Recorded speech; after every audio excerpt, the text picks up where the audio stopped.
हरे कृष्णा। तो सभी का स्वागत करना चाहेंगे। हमारा जन्माष्टमी का कथा अभी प्रारंभ होने जा रहा है और इसके लिए हमारे बीच में आए हुए हैं श्रीमान चैतन्य चरण प्रभु। तो प्रभु जी को वैसे देखा जाए तो परिचय की ज़्यादा आवश्यकता नहीं है, क्योंकि हम हर वर्ष जन्माष्टमी में अलग अलग कथाओं का आस्वादन उनके मुखारविंद से करते आते हैं। लेकिन फिर भी कुछ भक्त यदि नए आए होंगे तो प्रभु जी जो है वो लेखक है। हम देखते हैं बाहर के दुनिया में लोग किताबों को पढ़ते हैं, लेकिन ऐसे बहुत कम लोग होते हैं जो 30-35 किताबें एक साथ पढ़ ले। लेकिन ये प्रभु जी उतनी किताबें लिख डालते हैं। तो प्रभु जी बड़े लेखक है। उसके साथ साथ जो है वो इस्कॉन की सबसे वरिष्ठ बॉडी होती है गवर्निंग बॉडी कमीशन, उसको जो शास्त्रिक एडवाइजरी कमेटी होती है उसके वे सदस्य है।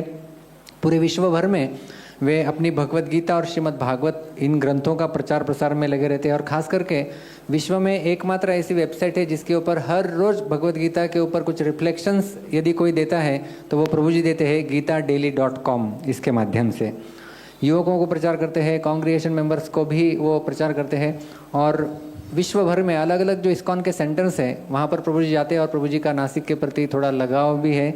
इसलिए हर वर्ष जन्माष्टमी में जब भी हम प्रभु जी को बुलाते हैं तो प्रभु जी हमारा आमंत्रण बड़े प्रेम से स्वीकार कर लेते हैं। तो ये जो कथा है हमारी आज से प्रारंभ होने वाली है। आज तो प्रभु जी जो कथा होने वाली है उसका प्रिल्यूड देंगे इंट्रोडक्शन टाइप में, और फिर कल परसों और जन्माष्टमी के दिन सुबह ये कथाएं जो है वो जन्माष्टमी की चलेंगी।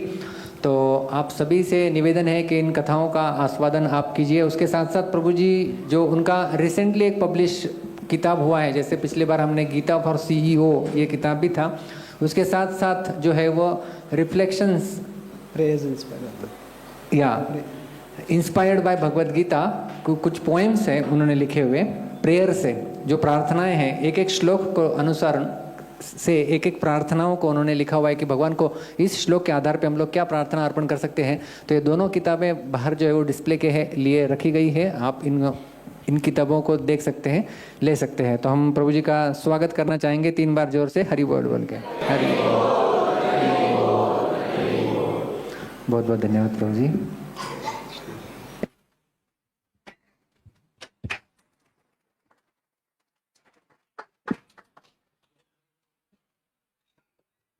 सभी भक्तों से निवेदन है कृपया आप आगे आ जाइए। आपके बीच में यदि गैप हो तो कृपया गैप ना रखें ताकि बाद में आने वाले भक्तों को जगह मिले। और भक्तों से निवेदन है कि यदि अपना मोबाइल फ़ोन लाए हो तो कृपया उसे साइलेंट मोड या स्विच ऑफ मोड में रखें। और जिन माताओं के साथ छोटे बच्चे कृपया उन पर ध्यान दें जिससे कि कथा में बाधा नहीं। हरे कृष्ण। ओम ज्ञानतिमिरन्धस्य ज्ञानाञ्जनशलाकाय चक्षुरुन्मिलितं येन तस्मै श्रीगुरवे नमः। नमः ओम विष्णुपादाय कृष्णप्रेष्ठाय भूतले श्रीमते भक्तिवेदांत स्वामी इति नामिने। नमस्ते सरस्वती देवे गौरवाणी प्रचारिणे निर्विशेष शून्यवादी पाश्चात्य देशतारिणे। वाञ्छाकल्पतरुभ्यश्च कृपा सिन्धुभ्य एव च पतितानां पावनेभ्यो वैष्णवेभ्यो नमो नमः। जय श्री कृष्ण चैतन्य प्रभु नित्यानंद श्री अद्वैत गदाधर श्रीवासादि गौर भक्तवृंद। हरे कृष्णा कृष्णा कृष्णा हरे हरे, हरे राम राम राम हरे हरे। हरे कृष्णा। तो आप सबका स्वागत है। और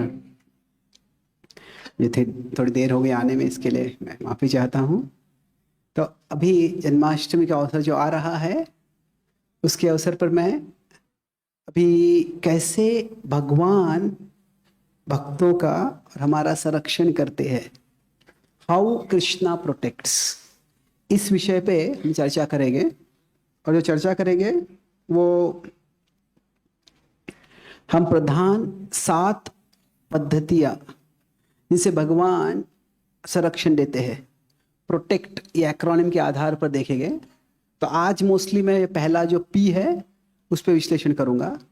कि भगवान का संरक्षण होता है। कई बार जब हमें लगता है कि मेरी समस्या है, ये खतरा है, तो इसमें मैं प्रार्थना करता हूँ या कुछ पूजा करता हूँ, व्रत करता हूँ, उसके बाद कुछ परिवर्तन नहीं आ रहा है कि नहीं आएगा तो कब आएगा, तो ऐसी चिंता होती है।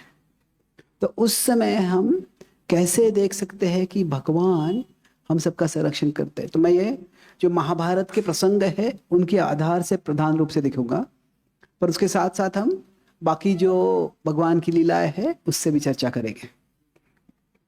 तो पहला जो पी है ये है प्रोविडेंस। प्रोविडेंस मतलब क्या है कि इसको हम परिस्थिति कह सकते हैं, योगायोग कह सकते हैं, कोइंसिडेंस कह सकते हैं। तो जो ऐसा होता है कि जो परिस्थिति होती है वो ऐसे आ जाती है कि उससे वो व्यक्ति खतरे से बच जाता है। तो साधारणतः जब हम हमारा जीवन जी रहे होते हैं तो हमारे जीवन की जो कहानी होती है वो केवल दो चीजों में केंद्रित रहती है। जो एक है जो मैंने किया, what happened to me and what happened through me, जो मेरे साथ हुआ और जो मैंने किया। तो क्या होता है, कई बार हमें लगता है कि जो मेरे साथ हुआ वो बुरा हुआ। तो जब हमको लगता है कि मेरे साथ बुरा हुआ, अगर ये नकारात्मक होता है तो इससे हम बिटर हो जाते हैं, इससे हमें घृणा आती है। अरे इसने मेरे साथ ऐसे बर्ताव क्यों किया, इसने ये ऐसे जगह पे ये ऐसे क्यों हो गया, मैं अच्छी नौकरी करता था, इकोनॉमी चला गया नीचे और फायर हो गया। मैं अभी 3 महीने अमेरिका में था, तो यहाँ पे अभी ये पूरा इकोनॉमी का जो चिंता चल रही है। तो कई विद्यार्थी ऐसे हैं, अमेरिका जाते हैं पढ़ाई करने के लिए, स्कॉलरशिप पे जाते हैं और गवर्नमेंट ने वो फंड ही निकाल दिया। तो एक भक्त है, वो फैकल्टी है, वो बोल रहे थे कि अभी ये विद्यार्थी स्कॉलरशिप के लिए आए हैं, पर उनका जो स्कॉलरशिप दे रहा था वो स्कॉलरशिप का फंड्स गवर्नमेंट ने कैंसिल कर दिया है। तभी विद्यार्थी को भी वापस भेजना पड़ने वाला। तो मैं प्रयास कर रहा हूँ कहीं उनको फिट कर सकता हूँ। तो कई बार ऐसी परिस्थिति आ जाती है, हमें लगता है ऐसे क्यों हुआ मेरे साथ, तो उससे हम बिटर हो जाते हैं।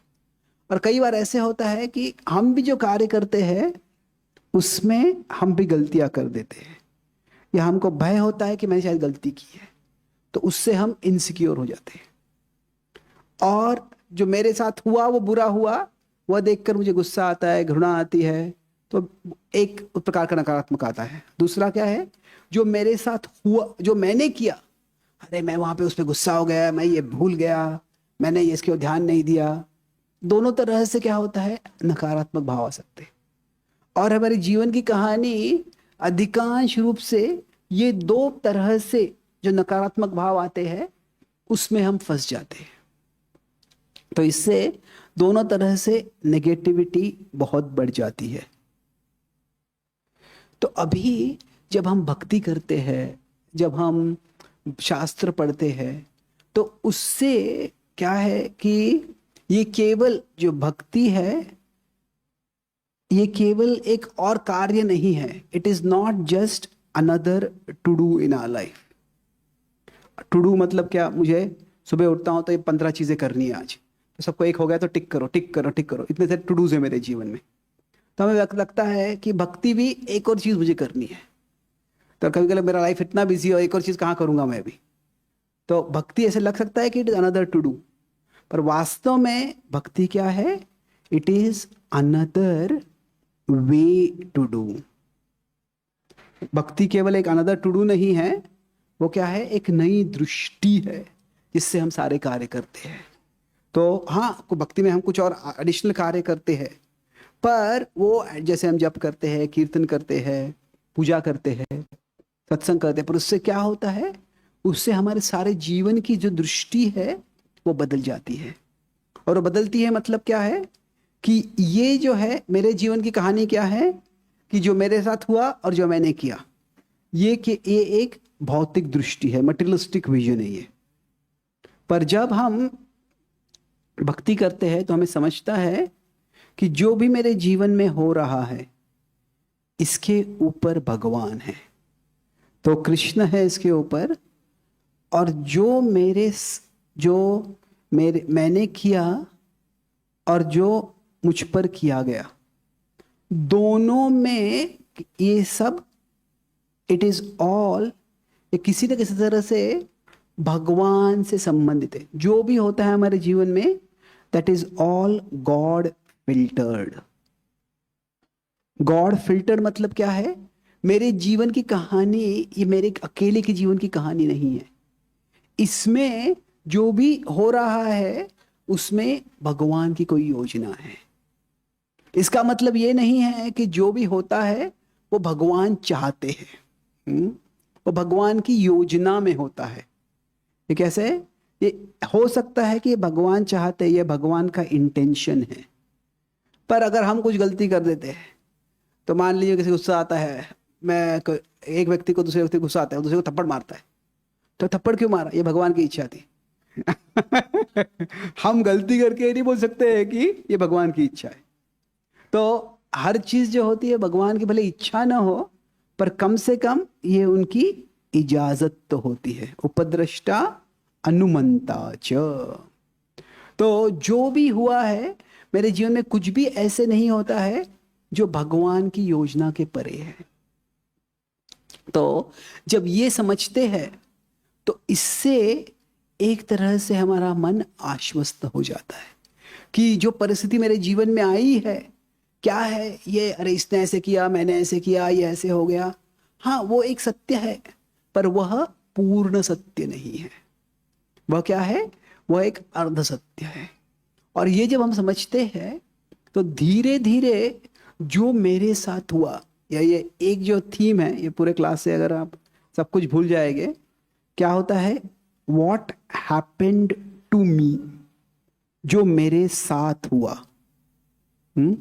अगर हम भक्ति श्रद्धा के साथ करते रहेंगे तो यहाँ पे मुझे ऐसा लगता है अरे ये मेरे साथ हुआ, पर अगर हम भक्ति रखते हैं तो कुछ समय बाद क्या होगा? हमें पता चलेगा कि जो मुझे लगा मेरे साथ हुआ, what happened to me, actually it happened for me। ये मेरे साथ नहीं हुआ, ये मेरे लिए हुआ। तो अभी यह समझने के लिए समय लग सकता है, कभी एक दिन लग सकता है, कभी एक महीना लग सकता है, कभी एक साल लग सकता है, कभी 50 साल भी लग सकते हैं। पर जब मुझे वहां पे लग रहा है अरे ये इतना मेरे साथ इतना बुरा क्यों हुआ, जो मेरे साथ हुआ वो मेरे लिए हुआ, उससे मेरी कोई वृद्धि हुई। तो ये जो श्रद्धा की दृष्टि है, वह यहाँ पे मुझे अभी लगेगा कि मेरे साथ हुआ है और बुरा हुआ है, और सत्य है बुरा हो सकता है वो, पर भगवान की ये दक्षता है कि उससे वो कुछ अच्छा ला सकते हैं, और उसके लिए हमें श्रद्धा से आगे बढ़ते रहना है। तो अभी हम एक प्रसंग देखते हैं कि जो प्रोविडेंस मतलब क्या है, जो परिस्थिति मेरे जीवन में आ रही है वो परिस्थिति से भी भगवान मेरा संरक्षण करते हैं। तो अगर हम महाभारत की कहानी देखते हैं तो महाभारत में जो पहला बड़ा संकट पांडवों पे आता है वो कौन सा संकट है? पहला संकट जो बड़ा आता है उन पे लक्षाग्रह के पहले एक होता है, हाँ, भीम को जहर दिया जाता है। तो भीम को जब पॉइजन होता है, तो अभी ये जब होता है तो ये घटना को हम देखते हैं थोड़ा क्या हुआ है इसमें। अभी दुर्योधन जब आता है तो जब दुर्योधन का जन्म हुआ होता है तो उसको तभी वो राजमहल में होता है, पांडु वहां पे नहीं होते, तो पांडु के पुत्र नहीं वहां पे होते। तो अभी वो वहां पे है तो सब उसको राजकुमारी नहीं युवराज की तरह देखते हैं। मतलब क्या है, जो राजा है, राजकुमार मतलब हर राजा का पुत्र जो होता है राजकुमार होता है, युवराज मतलब जो अगला राजा बनने वाला है वो। तो जब भी कोई राज परिवार होता है उनको थोड़ी चिंता होती है कि अभी हमें इसके बाद अगला राजा कौन बनेगा। तो जो वारिस होता है उसको इंग्लिश में एयर बोलते हैं। एयर मतलब क्या है, जो अगला वारिस बनने वाला है। तो जब वो हो जाता है अगला, तो एक संतान हो गई तो उनको चिंता होती है कि माता पिता को, राजा रानी को, कि अगर इसको कुछ हो गया तो फिर उसके बाद में कौन आएगा। तो इसलिए कई बार क्या होता है, वो एयर का जन्म हो जाता है, वो चाहते हैं उनको एक और बच्चा हो जाए, और फिर उसको क्या कहते हैं, एयर के बाद आता है स्पेयर। तो अभी जो स्पेयर होता है वो जैसे कार का स्पेयर पार्ट होता है ना, कुछ खराब हो गया तो एक कुछ बैकअप होना चाहिए। तो ये स्पेयर की परिस्थिति जो होती है बड़ी विचित्र होती है वो, क्योंकि क्या है, जब तक वो जो एयर है, जो जो युवराज है, उसको कुछ होगा नहीं, तब तक इसको राजा बनने की कोई संभावना नहीं है। पर कौन चाहेगा कि मेरे पिता, मेरे बड़े भाई को, मेरे मेरे परिवार वाले को कुछ बुरा हो जाए।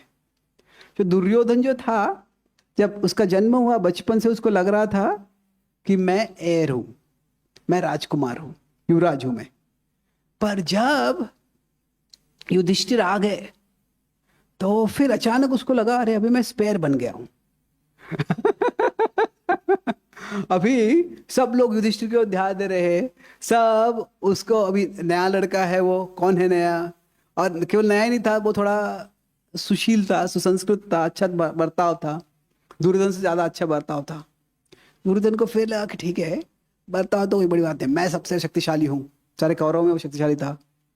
पर ये भीम आ गया, वो जब खेल कूद करते थे, पानी में खेलते थे, वो भीम ने एक बार दुर्योधन को उठा के पानी में फेंक दिया।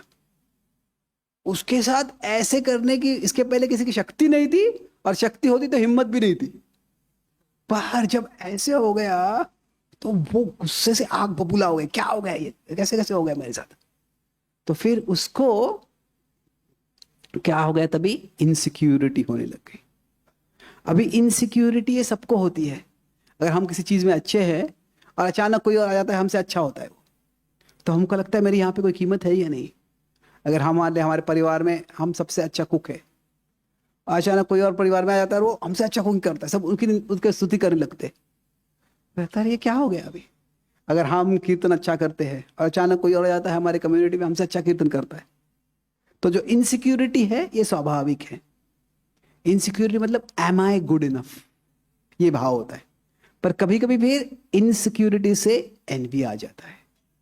इनसिक्योरिटी और ईर्ष्या ये एक चीज नहीं है। इनसिक्योरिटी क्या है, वो खुद पे है, एम आई गुड इनफ। पर उससे क्या होता है, कभी कभी ईर्ष्या जब आती है, तो ईर्ष्या क्या है, ईर्ष्या और आदर एक ही है। क्या एक है आदर, ईर्ष्या और आदर? ये एक है और अलग भी है। रिस्पेक्ट, आदर का मतलब क्या है, तुम कितने अच्छे हो, यू आर सो गुड। ईर्ष्या का मतलब why are you so good, तुम इतने अच्छे क्यों हो। तो क्या है, ये रिस्पेक्ट जब हम देते हैं तो साधारणतः हम हैप्पी होते हैं, ईर्ष्या होते हैं तो हम अनहैप्पी होते हैं। तुम इतने अच्छे क्यों हो, तो भाव होता है why are you so good. तो अभी को ऐसे हो सकता है कि उससे ईर्ष्या भी, इनसिक्योरिटी से ईर्ष्या आ जाए। इनसिक्योरिटी टालना ये बहुत मुश्किल है, क्योंकि हमारे जीवन जगत में ऐसे होता है कि कुछ लोग हमसे अच्छे हो जाएंगे, जिस इलाके में हम खुद को अच्छा समझते हैं उसमें भी हमसे अच्छे कोई आ जाएगा, तो वो अनिवार्य है एक तरह से। पर ये जो है एनवी, ये आना जरूरी नहीं है। पर एनवी जब आता है उससे और बढ़ जाता है, तो वो एनमिटी आ जाता है। ईर्ष्या से शत्रुत्व आना, ईर्ष्या मतलब मानसिक होता है, पर शत्रुत्व जो होता है वो व्यवहार में आ जाता है। तुम इतने अच्छे हो, मैं नहीं चाहता कि तुम इतने अच्छे, इसलिए मैं तुम्हारा विनाश कर दूंगा। तो अभी दुर्योधन का क्या हो गया, उसको पहले इनसिक्योरिटी थी, इनसिक्योरिटी से ईर्ष्या हो गई, एनवी हो गया। फिर एनमिटी मतलब you should not be so good, तुम इतना अच्छे नहीं हो चाहिए, इसलिए मैं तुम्हें विनाश कर दूंगा। तो जब दुर्योधन छोटा बच्चा ही था, युवक था, टीनेजर था, उस समय उसने ये पूरा षड्यंत्र बना लिया कि भीम को मार दे। और जब भीम को मारने का प्रयास किया तो तभी हुआ क्या, उसकी योजना भी कैसी थी कि हम सबको मेजबानी के लिए बुलाएंगे, और जब बुलाते हैं फीस्ट के लिए, तभी उसने कहा कि भीम, मैंने तुम्हारे कुछ विशेष व्यंजन बनाए हैं। और जो विशेष व्यंजन बनाए होते हैं तो उसमें उसने जहर डाला होता है। अभी भीम तो उस समय एक तरह गाइडलेस था, वो ऐसे, उसको कुछ संशय नहीं था, तो उसे ठीक है सब कुछ खा लिया, और खा लिया उसमें उसको नींद आ गई। तो स्लो एक्टिंग पॉइजन था। कुछ फास्ट एक्टिंग पॉइजन होता है तो क्या तेजी से काम कर रहा है तुरंत दिखा के मर जाते हैं, पर स्लो एक्टिंग मतलब धीरे धीरे काम करता है। उसको नींद आ गई और फिर दुर्योधन ने अपने कुछ भाइयों को योजना बनाई थी, तो भीम को बांध दिया और उसको जमीन में फेंक दिया और उसको नदी में फेंक दिया वहां पे, और पूरा बांधा हुआ था, नदी में फेंक दिया तो उसमें वो डूब गया। अभी जब डूब गया वो देख के क्या हुआ, दुर्योधन प्रसन्न हो गया, योजना यशस्वी हो गई। तो अभी क्या था कि वो बेहोश हो गया था वहां पे और वहां पे अंदर चला गया था। उस समय वहां पे कुछ सांप थे उस नदी में, वो सांप भीम को काटने लग गए। अभी जब वो सांप भीम को काटे तो उससे क्या हो गया, वो ऐसे एक तरह से वो एक योगायोग कह सकते हैं। और स्थिति ऐसी थी कि वो सांपों का जो जहर था और जो मानवीय जहर दिया था वो दोनों ने एक दूसरे को काट लिया। तो मैं जब अमेरिका में था ये कहानी बताया था मैं एक जगह, तो अभी क्या है, लोग क्या है, हर चीज़ को अभी गूगल है, चैट जीपीटी है। तो फिर एक भक्त बोले कि वो मैं भक्त नहीं थे, वो अमेरिकन थे, बोले क्या ये संभव है ऐसे, तो कि अभी एक जहर सांप के जहर से काटा जा सकता है। तो फिर बोले कि जब आप क्लास दे रहे थे मैं पूरा चैट जीपीटी रिसर्च कर रहा था क्या ऐसे होता है वास्तव में। तो वो एक विशेष प्रकार का जहर है, वो अगर वो मानवीय जहर होता है तो नॉर्मली एक जहर दूसरे जहर को काउंटर नहीं करता है। जैसे वैक्सीन होता है, तो थोड़ा सा डोज देते हैं किसी बीमारी का तो उससे क्या होता है, शरीर में वो प्रतिकार हो जाता है। तो इसमें ये पूरा एक मैकेनिज्म है। वो कैसे हुआ वो अभी रेप्लिकेट कर सकते हैं, वो मुश्किल है, पर पॉइंट ये है कि क्या हो गया, दुर्योधन कोई भी जहर दे सकता था भीम को, पर उसने जो जहर भीम को दिया और बराबर जो जहर वो सांप का था वो दोनों ने एक दूसरे को काट दिया। जब काट दिया तो क्या हो गया, भीम होश में आ गया, और भीम होश में आ गया, उसने कहा सांप यहाँ पे मेरे आजू बाजू में है, वो सांपों को उठा के फेंकने लग गया।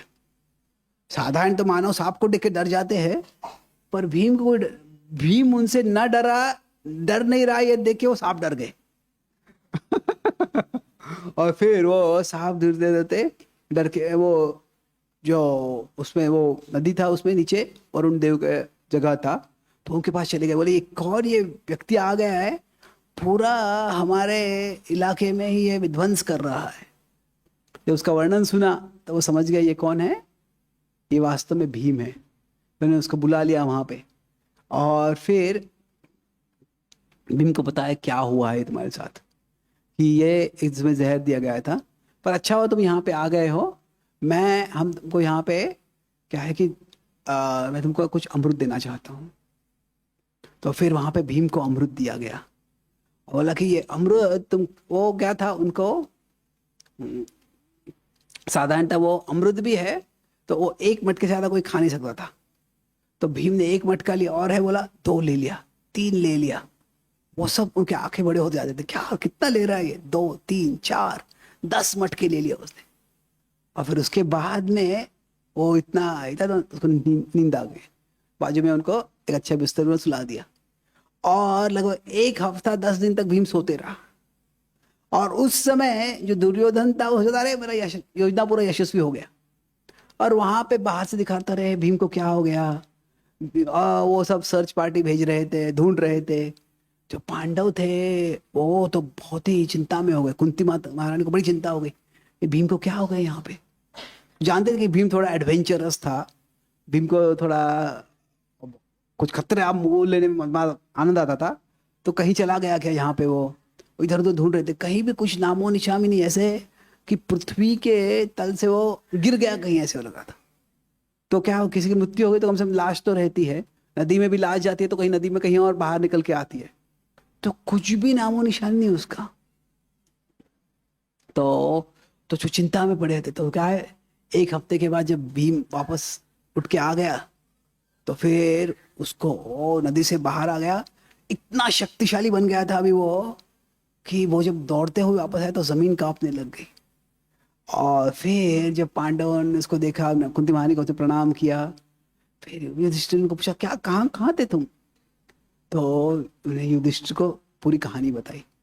भीम बड़े गुस्से में थे अभी, जो मैं जाके अभी दुर्योधन को सजा सिखाऊंगा, जो मारने का प्रयास किया।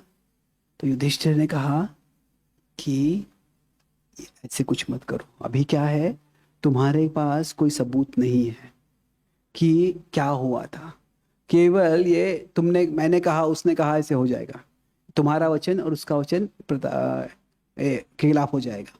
और अभी हम यहाँ पे नए आए हैं, कौन हमारा समर्थन करेगा, कौन समर्थन नहीं करेगा पता नहीं है हमको। हम नहीं चाहते कि ये जो हमारा परिवार टूट जाए, परिवार में फूट हो जाए और युद्ध हो जाए। तो इसलिए हम चौकन्ने रहेंगे अभी, और आगे देखते हैं क्या होता है। ये कुछ करने की जरूरत नहीं है अभी। तो क्या था कि भीम और युधिष्ठिर, इन दोनों में कई बार मतभेद हुआ करते थे। तो कभी कभी दो भाई होते हैं, तो क्या दो भाइयों में क्या समानता है, क्या विषमता है, या दो बहनें होते हैं तो क्या समानता है, विषमता है, वो देखने का प्रयास करते हैं। तो अभी युधिष्ठिर और भीम, ये दोनों भाई है, पर ये दोनों भाई और दोनों क्षत्रिय ही है, पर ये दोनों में बहुत फर्क है। तो युधिष्ठिर जो है वो एक तरह से ब्राह्मण क्षत्रिय जैसे है।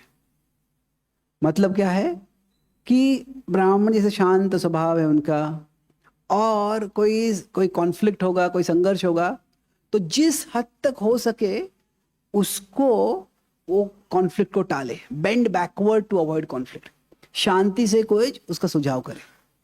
इसके विपरीत जो भीम है वो क्षत्रिय क्षत्रिय है। क्षत्रिय क्षत्रिय मतलब कह सकते हैं क्षत्रिय स्क्वायर्ड है वो।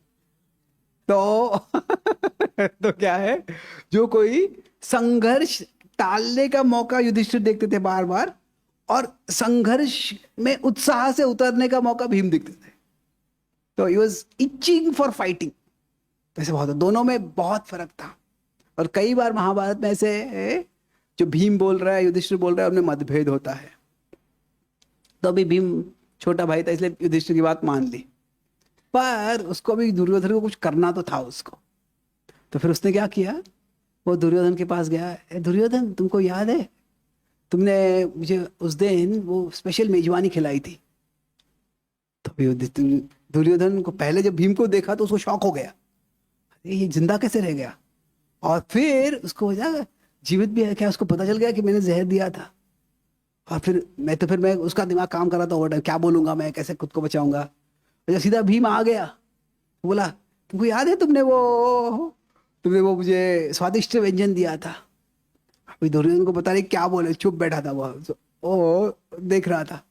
तो भीम ने बोला कि वो व्यंजन बड़ा स्वादिष्ट था, वापस बना सकते हो क्या मेरे लिए? तो अभी क्या हुआ, दुर्योधन सोचा अरे वाह, वापस मौका मिल गया मुझे। तो वापस उन्हें वैसे व्यंजन बनाया, वही जहर लाया।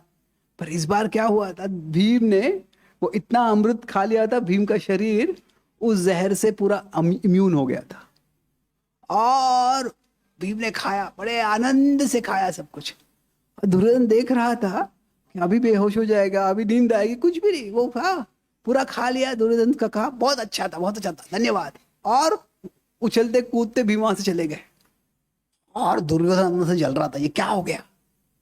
तो अभी इससे क्या हुआ, जो भीम के साथ हुआ वो भीम के लिए हुआ। क्या है, भीम के साथ क्या हुआ, उसको जहर दिया गया, पर उस जहर से वो और शक्तिशाली बन गया, वो उसके लिए हुआ। अभी हम कह सकते हैं कि यहाँ पे ये एक चमत्कार है कि जहर का, एक जहर से दूसरा जहर टूट गया, या जहर के बाद उसको अमृत पीने को मिला। हाँ, ये सब चीजें हो, हम कह सकते चमत्कारिक है। पर महत्वपूर्ण क्या है, ये परिस्थिति को हमें देखना है। जो परिस्थिति हमारे जीवन में आती है, जो प्रोविडेंस होता है, कभी कभी हमें लगता है ये मेरे साथ ऐसे क्यों हुआ, पर ये इसने क्यों किया मेरे साथ। पर जो भी है कि ये भगवान की दक्षता है कि कोई परिस्थिति जो है हमारे जीवन में, कोई परिस्थिति है, ये क्यों आई है, उसको हम उसका कारण कह सकते हैं, कॉज। तो ये परिस्थिति भगवान, ये हमारे जीवन में क्यों आई है, ये भगवान के लिए ज्यादा इंपॉर्टेंट नहीं है। किसी भी कारण से कोई परिस्थिति हमारे जीवन में क्यों ना आई हो, उसका उपयोग भगवान अपने उद्देश्य के लिए कर सकते हैं। तो इसीलिए कारण और उद्देश्य जो है ये अलग है। तो कॉज कैन बी एनीथिंग, कोई परिस्थिति हमारे जीवन में आती है, किसी कारण से आ सकती है वो, पर जो है पर्पस है, भगवान अपनी योजना में उसको इस्तेमाल कर सकते हैं। तो कई बार क्या होता है कि ये मेरी परिस्थिति में जीवन में क्यों आई, अरे इसने ऐसे क्यों किया, ये मैंने क्यों किया, या उसने ऐसे क्यों किया, ये ऐसा भाव होता है, तो हम उसी में फंस जाते हैं। ये परिस्थिति मेरे जीवन में क्यों आई है, और ये समझना जरूरी है, जहां तक हमारी बुद्धि है हमें समझना जरूरी है। पर वो परिस्थिति किसी भी कारण से हमारे जीवन में क्यों ना आई हो, उसका हम उपयोग कर सकते हैं, इसलिए उसका भगवान उपयोग कर सकते हैं कि वो उनकी योजना जो है उसको आगे बढ़ा सकते हैं। तो हम कई उदाहरण देखेंगे अभी, जो जो परिस्थिति हमारे जीवन में आई है, भले ही वो नकारात्मक परिस्थिति हो, कोई विपत्ति हो, इंग्लिश में कहते हैं उसको एडवर्सिटी हो, वो विपत्ति किसी कारण से भी क्यों ना आई हो, उससे भगवान अपनी योजना आगे बढ़ा सकते हैं। तो मैंने एक उदाहरण देखा अभी कि जो परिस्थिति क्यों आई, वो मैलिस मतलब क्या है, दूसरों का बुरा चाहना। तो कोई अभी किसका था, ये भीम के जीवन में जो परिस्थिति आई, जो भीम के जीवन में परिस्थिति आई थी, वो कहाँ से आई, वो दुर्योधन के ईर्ष्या से, दुर्योधन के शत्रुत्व से आई हो। पर क्या हुआ, उसको भगवान ने अपनी योजना में इस्तेमाल कर लिया, उससे क्या हुआ, भीम स्ट्रॉन्गर बन गया। तो परिस्थिति हमारे जीवन में क्यों आई है यह महत्वपूर्ण है देखना, पर कभी कभी हम उसी में फंस जाते हैं, अरे इसने ऐसे क्यों किया, उसने वैसे क्यों किया, मैंने ऐसे क्यों किया। पर यह महत्वपूर्ण है, पर यह इतना महत्वपूर्ण नहीं है। तो दूसरा हम देखते हैं अभी कि एक और उदाहरण देखते हैं कि परिस्थिति कभी कभी क्या होती है, किसी के मैलिस से नहीं आती है। मैलिस मतलब क्या, दूसरा हमारा दुख चाहता है। कभी की परिस्थिति आती है, ये मिसअंडरस्टैंडिंग से आती है, क्या है, कुछ गलत फहमी हो जाती है, उससे आती है। जब उससे भी क्यों ना परिस्थिति क्यों ना आई हो हमारे जीवन में, उसको भी भगवान अपनी योजना में इस्तेमाल कर सकते हैं। इसका उदाहरण आता है, अनेक उदाहरण आते हैं, पर रामायण से हम उदाहरण देखते हैं। रामायण में 3 भाइयों की जोड़ी है, एक 4 भाइयों की जोड़ी है, एक 3 भाइयों की जोड़ी है, एक 2 भाइयों की जोड़ी है। तो 4 भाइयों की जोड़ी कौन है, राम लक्ष्मण भरत शत्रुघ्न। 3 भाइयों की जोड़ी कौन है, राम कुंभकर्ण और सुग्रीव विभीषण। और 2 भाइयों की जोड़ी कौन है, वाली और सुग्रीव। तो अभी हम ये 2 भाइयों की जोड़ी के बारे में देखेंगे। तो जो वाली और सुग्रीव जो होते हैं, वो न केवल वो भाई होते हैं, मित्र भी होते हैं और बहुत घनिष्ठ होते एक दूसरे के। पर एक समय ऐसे हो जाता है कि उन दोनों में एक मिसअंडरस्टैंडिंग, गलतफहमी हो जाती है। वो मायावी नाम का असुर होता है, उसका पीछा दोनों कर रहे होते, तो वाली एक गुफा में अंदर उसके अंदर चला जाता है और काफी समय तक जो वापस नहीं आता है, उसका कोई आवाज नहीं आता है और खून आते हुए दिखता है उसको। वो राक्षस चीखते हुए आवाज आती है एक बार, तो सुग्रीव सोचता है ये राक्षस ने वाली को मार दिया है, इसीलिए वो राक्षस को बंद करने के लिए वो गुफा को बंद कर देता है और वापस राज्य में चला जाता है। फिर बाद में राज्याभिषेक होता है, क्योंकि वाली का पुत्र जो है अंगद बहुत छोटा है अभी, तो सुग्रीव राजा बन जाता है। और फिर बाद में वाली बाहर आता है और वाली जब देखता है कि गुफा बंद है, बड़ी मेहनत से वो गुफा को खोलता है और देखता है कि यहाँ पे कोई संघर्ष भी नहीं है, कोई सुग्रीव को कोई मार दिया इसने, किसने वाले बंद कर दिया। और जब राज्य में जाता है, देखता है सुग्रीव राज सिंहासन पे बैठा है। उसको इतना गुस्सा आता है, वो सुग्रीव को पीठ में लगता है। भाई सुग्रीव समझाने का प्रयास कर जाता है, पर वाली का गुस्सा इतना होता है कि वो कुछ बोल नहीं पाता है। सोचता है वो कि भाई बच जाऊंगा, बाद में फिर उसको समझाऊंगा, इसलिए भाग जाता है वहां से। पर जब भाग जाता है तो क्या होता है, वाली सोचता है कि ये भागा क्यों, चोर है इसलिए भागा है। तो इसीलिए अभी वो सुग्रीव को मौका भी नहीं देता है। और उनकी जो गलत फहमी है, तो एक तरह से मिसजजमेंट वाली सुग्रीव से भी होता है और वाली से भी होता है, पर ये मिसजजमेंट के कारण उन्हें शत्रुत्व बढ़ जाता है। फिर बाद में वाली फैसला कर लेता है कि ये सुग्रीव मुझे एक बार मारने का प्रयास किया, वापस मारने का प्रयास करेगा, इसीलिए वो मुझे मारने का प्रयास करने के पहले मैं ही उसको मार दूंगा। और फिर सुग्रीव फिर बचते हुचते सारे पृथ्वी भर इधर उधर भागता है, यहाँ पे बचे वहां पे बचे, और हर जगह भी आता है, वहां पे वाली आता है या वाली के जो हत्या करने वाले असैसिन होते वो आते हैं। और सुग्रीव को कहीं शांति नहीं, कहीं सुकून नहीं होता। इधर जाके कुछ समय के रहो, बचो इस गुफा से, फिर उधर भागो, उधर भागो, उधर भागो, सारे पृथ्वी भर वो भागने के बाद फिर उसको एक जगह सैंक्चुअरी मिलता है, एक जगह सुरक्षित जगह मिलती है। कहाँ होते हैं वो? ऋषमुख पर्वत में। अभी ये जो ऋषमुख पर्वत है वो बिल्कुल किष्किंध के बाजू में ही है। तो अभी जब वहां पे उसको पनाह मिल जाती है, आश्रय मिल जाता है, तो फिर उसको भी फ्रस्ट्रेट होता है और वाली को भी फ्रस्ट्रेट होता है। सुग्रीव को फ्रस्ट्रेट होता है कि अरे यहीं पर जगह थी तो सारे विश्व भर में इतना तड़प तड़प के मैं घूमता रहा, बचता रहा, ये जगह पहले क्यों नहीं मिल गई मुझे। और वाली को क्या था कि अरे जिसको मारना है मेरे सामने ही है, मेरे बाजू पे कुछ कर नहीं पा रहा हूं उसको। तो मैं सिंगापुर में था, सिंगापुर में इसी टॉपिक पे एक कहानी बता रहा था। वहां पे एक भक्त ने हाथ उठाया, बोला क्या? बोले कि अभी मुझे जैसे वाली को सुग्रीव के बारे में लग रहा था ऋषमुख पर्वत में, वैसे चाइना को ताइवान के बारे में लगता है। हमारे बाजू में भी है पर कुछ कर नहीं पा रहे उसको।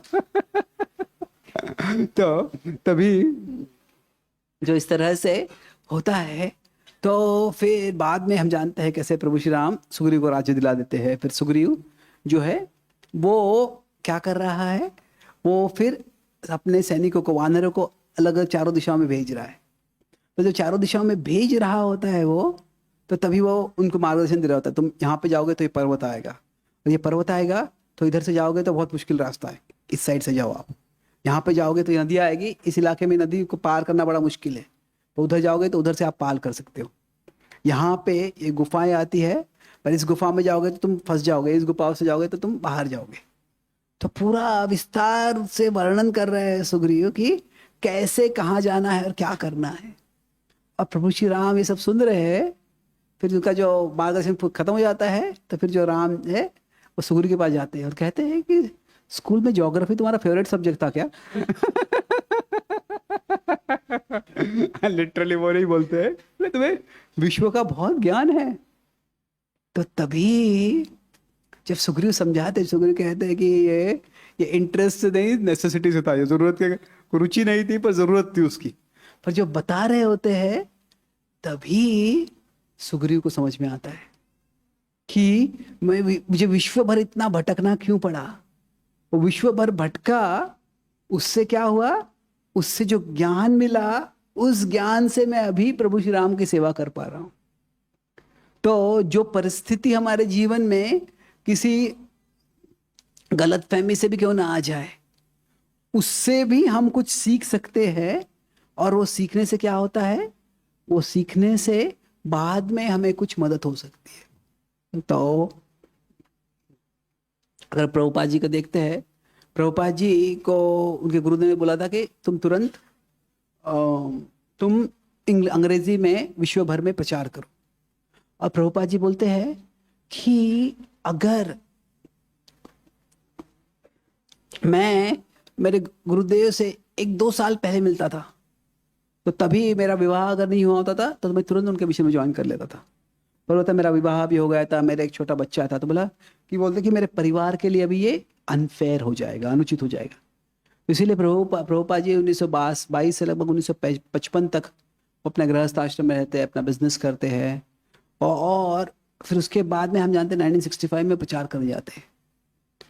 और जब प्रभुपाद जी खास करके भारत में वापस आते हैं 1970 में, और जब भारत में प्रचार करना होता है तो भारत में प्रचार में चुनौतियाँ जो आती है, कैसे लीगल परमिशन लेना है, कैसे लोगों से निगोशिएट करना है, जो प्राइस मांगते हैं सीमेंट के लिए इतना ज़्यादा पैसा मांगते हैं, तो वो सब में प्रभुपाद जी के शिष्य देखते हैं कि प्रभुपाद कितने दक्ष है। तो जो भगवान की सेवा के लिए, प्रभुपाद जी साधु थे पर उनको वो प्रचार में बहुत सा मैनेजमेंट करना पड़ा, बहुत सा प्रैक्टिकल लीगैलिटीज था, प्रैक्टिकल लॉजिस्टिक्स था, वो देखना था। और जो जीवन भर उन्होंने जो बिजनेस किया था उसमें जो उन्होंने अनुभव प्राप्त किया वो सब प्रभुपाद जी ने इस्तेमाल किया।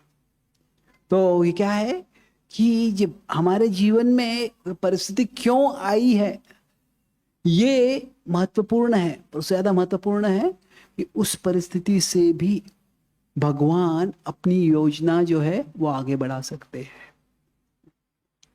तो ये मिसअंडरस्टैंडिंग का क्या है, ये उदाहरण है वाली और सुग्रीव के बीच में। तो गलतफहमी, तो हमारे जीवन में जो परिस्थिति आती है, कभी कभी परिस्थिति से ही भगवान हमारा संरक्षण कर रहे हैं। पर एक परिस्थिति आती है, जैसे विपत्ति आई है, पर दूसरी परिस्थिति आती है, उस विपत्ति से जो हो रहा है उससे हमारा कुछ कल्याण होता है, उस परिस्थिति के लिए हम तैयार होते हैं। तीसरा उदाहरण हम देखते हैं कि कोई परिस्थिति आती है मिस्टेक से आती है। मैं पहले बोला था कि यहाँ पे अगर कि हमारे जीवन में जो होता है वो, या मैंने क्या किया और मेरे साथ क्या हुआ, तो मिसअंडरस्टैंडिंग और मैलिस जो है वो मेरे साथ हुआ जो है, कि इसने ऐसे किया मेरे साथ, इसने मेरी गलतफहमी हो गई, ये मेरा विनाश चाहता था। जो मिस्टेक है वो हम कह सकते हैं जो हमसे हो गई। तो इसका उदाहरण हम देखते हैं कि महाभारत में आगे उदाहरण आता है ये, कि जब द्रौपदी पे संकट आ जाता है, क्या है कि दुर्वास मुनि उनके घर में आ जाते हैं, और जब उनके घर में आते हैं दुर्वास मुनि, तो तभी दुर्योधन ने उनको ऐसा इस तरह से मैनिपुलेट किया होता है कि तो बोले तो पैर के समझ आओ, तो पांडव आपके आराम से जो है खातिरदारी कर पाएंगे। पर तभी आते हैं तो द्रौपदी ने अन्न ग्रहण कर लिया होता है, तो अक्षय पात्र भी और कुछ नहीं देगा। तो पांडव को चिंता होने लगती है, अरे भी क्या करे, तो चिंता पड़ जाती है उनको। तो फिर तभी द्रौपदी कि मैं कृष्ण से प्रार्थना करूंगी, तो कृष्ण से बड़े मन से, हृदय से वो प्रार्थना करती है, और इतनी सिंसियरली प्रार्थना करती है, कृष्ण स्वयं वहां पे आ जाते हैं। और कृष्ण जब आ जाते हैं तो इसके पहले द्रौपदी कृष्ण को कुछ बोले, कृष्ण बोलते हैं, हे द्रौपदी मुझे बहुत भूख लगी है, कुछ खाने को दो मुझे। तभी द्रौपदी को क्या है, पहले तो साधु आए हैं, उनको खाने के लिए कुछ नहीं है, ये समस्या है। अभी उनके ही प्राणनाथ भगवान आए हैं, उनको भूख लगी, उनको खाने के लिए कुछ नहीं है, तो और बड़ी समस्या है। तो कभी क्या होता है, भगवान को प्रार्थना करते हैं समस्या के हल के लिए, और समस्या और बढ़ जाती है, ये क्या हो गया। तो तभी द्रौपदी कहते हैं, प्रभु मेरे पास कुछ खाने का है नहीं, इसीलिए मैंने आपके प्रार्थना की थी। तो भगवान बोलते पांचाली जाके देखो कुछ है क्या।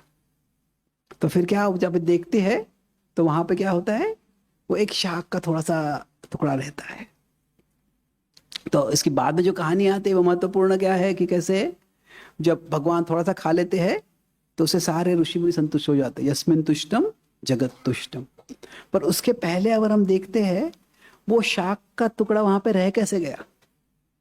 अगर हम देखेंगे हमारे घर में कोई महत्वपूर्ण अगर यूटेंसिल है, कोई पात्र है, तो कोई किसी के पास चांदी का कोई पात्र होता है, सोने का कोई पात्र होता है, तो उसको हम बहुत संभाल के रखते हैं, उसको हम पूरा चकमकाते हैं, धो के अच्छा रखते हैं। तो अभी ये तो उनके लिए सबसे महत्वपूर्ण पात्र था, तो फिर उसमें वो थोड़ा सा शाख रह कैसे गया। वो किसी की गलती थी एक तरह से, वो क्लीनिंग अच्छे से नहीं हुआ था। अभी ये द्रौपदी की गलती हो सकती है। द्रौपदी के जब वो वनवास में जाती है तो उनके एक दो दासियां होती है, वो कहते हैं कि आप हमें कुछ तनख्वाह नहीं भी दे पाओगे तो भी हम आपके ही सेविका रहेंगे, बन के रहेंगे। तो शायद उनकी कोई गलती होती है, हो सकती है ये, पर अंत में ये द्रौपदी का ही घर है तो उसकी जिम्मेदारी है। तो ये गलती मान लीजिए, गलती भी मान लेते हैं उसको, पर उस गलती से क्या होता है, भगवान अपनी योजना आगे बढ़ाते हैं। तो our mistakes are not Krishna's plan, but Krishna's plan can advance even through our mistakes. हमारी गलतियां, हम गलतियां करेंगे, भगवान की योजना नहीं है, पर भगवान की योजना जो है हमारे गलतियों से भी आगे बढ़ सकती है। तो इसीलिए क्या है, जो परिस्थिति हमारे जीवन में आई है, तो वो हमें कोई भी परिस्थिति आती है हमारे जीवन में, अगर हमारा ये कॉन्शियसनेस है ये हमारी चेतना है। चेतना में अलग अलग विचार आ सकते हैं। तो कभी कभी क्या होता है, चेतना में वो परिस्थिति आ जाती है और वो परिस्थिति क्यों आई है उस पे हम विचार करने लगते हैं। उसका कॉज जो है, अरे ये ऐसे क्यों हो गया, ये इकोनॉमी डाउन हो गया, ये कब मेरे बॉस ने फायर कर दिया मुझे, अरे ये इसने ऐसे कर दिया।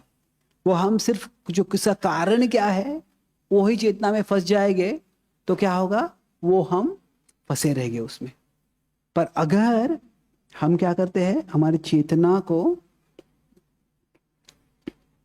ऐसे बनाते हैं कि ठीक है कि हमें जो कॉज है उसको देखना है, पर कॉज से बड़ा ये रखना है क्या, कि जो भगवान की योजना जो है, भगवान का जो पर्पस है वह हमेशा भगवान करते रहेंगे।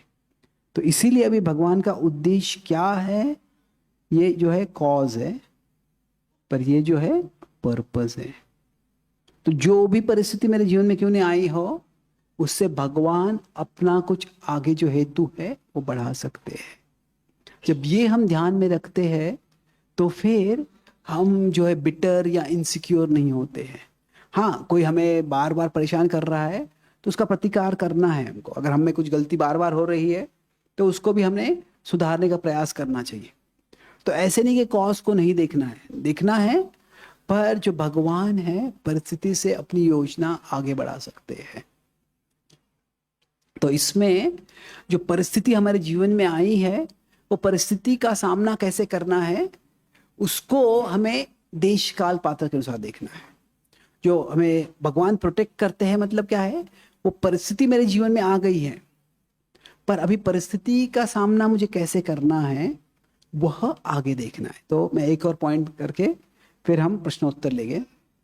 तो अभी ये क्या होता है कि गीता में जो बताया है, जो एक पॉइंट मैं बताऊंगा उसको 2 घंटे लगेगा अभी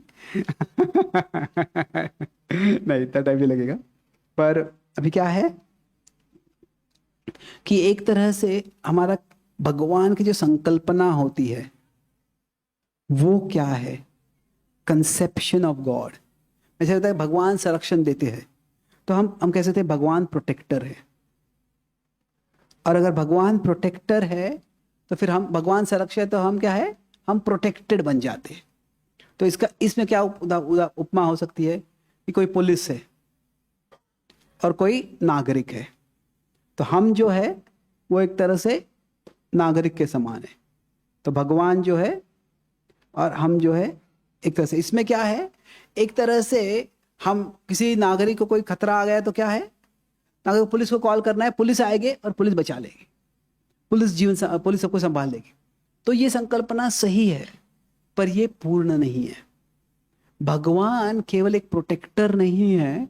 जैसे भगवान अर्जुन को ये नहीं बताते हैं कि अर्जुन तुम क्या करो, मैं युद्ध तुम्हें, मेरा इच्छा, मेरा युद्ध है, मेरा धर्म युद्ध है, मेरे लिए है, तो मैं सब कुछ कर लूँगा, तुम देखो कैसे मैं करता हूँ सब कुछ। नहीं, भगवान अर्जुन क्या बोलते हैं कि तुम करो, मैं तुम्हें, ऐसे नहीं कि मैं हीरो हूं और तुम मेरा हीरोइज्म देखो, बोलते मैं हीरो हूं और तुम मेरी सेवा करो, मेरी सेवा में तुम भी हीरो बन जाओगे। तो भगवान क्या है, केवल प्रोटेक्टर नहीं है, भगवान एक एम्पावरर है। एम्पावरर मतलब क्या है, ये एक उदाहरण दे सकते हैं कि मिलिट्री में अगर कोई कमांडर है, कोई जनरल है, कोई टॉप ऑफिसर है, तो हम क्या है इसमें, हम सोल्जर है, हम भी योद्धा है, हम वॉरियर है। तो अभी जो कमांडर है वो भी अपने सोल्जर को प्रोटेक्ट करेगा। अरे वहां पे ज्यादा शत्रु का शक्ति आ रही है तो और वहां पे रिइंफोर्समेंट भेजो और योद्धा को भेजो और उनको सपोर्ट करने के लिए। पर ये जो है, ये जो योद्धा है वो पैसिव नहीं है। वो योद्धा और नागरिक में फर्क है। नागरिक कुछ नहीं करते हैं, जो सैनिक या पुलिस आके उसको बचा लेते हैं, पर जो योद्धा होता है वो खुद युद्ध करता है। तो जो भगवान का संरक्षण है वो, अगर हम ये भाव रखेंगे कि अरे भगवान सब कुछ देख लेंगे, तो फिर क्या, उससे हम थोड़ा पैसिव हो जाएंगे। तो भगवान नहीं चाहते कि हम पैसिव हो, भगवान चाहते हैं कि हम भी एक्टिव हो। भगवान हमें एम्पावर करते हैं। जो परिस्थिति हमारे जीवन में आई है वो परिस्थिति में हमें क्या करना है वह हमें उसकी जिम्मेदारी हमें लेनी है। हमारी बुद्धि को इस्तेमाल करके वो फैसला करना है। तो जो भगवान एम्पावरर है, इसका एक दो उदाहरण देके मैं भी अंत करता हूँ। कि आप सब, मैं शायद ये कहानी बताई होगी पहले, आप सब जानते हैं कि जब देखा मुझे चलता हूँ तो मुझे क्रचेस लगते, कुबड़ियाँ लगते चलने के लिए। मैं जब 1 साल का था तभी मुझे पोलियो हुआ था। हाँ, तो मेरी माँ मुझे पोलियो के एक क्लिनिक में लेके गई थी वो पोलियो का वैक्सीन देने के लिए। पर जो वो वैक्सीन जहाँ पे था, जो जो उस फ्रिज का पिछले रात को पावर सप्लाई चला गया था। तो उसके कारण वो जो वैक्सीन था, उसके जो जंतु थे उनकी संख्या और बढ़ गई। और जो जंतु की संख्या और बढ़ गई तो फिर उससे क्या हो गया, वो मुझे जो वैक्सीन दिया गया था उससे मुझे वो पोलियो हो गया। तो जब वो पोलियो हो गया तो मेरे चाचा है, वो मामा है, वो अमेरिका में है।